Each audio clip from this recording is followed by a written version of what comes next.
Hi guys! Ayan, may bunga na ang patola. Ayan, nagbigay siya ng 2 pirasong bunga. Ayan. Pinagapang lang yan guys sa bayabas. Ayan, bayabas lang guys yung gapangan niya. At ayan, nagbigay siya ng 2 pirasong blessing.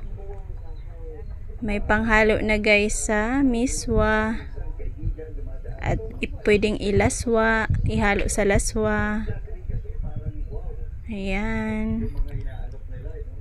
At yung ating mga okra guys, ayan din. Matataas na siya guys, mataas na. Ayan, marami na rin naman akong na-harvest dyan guys.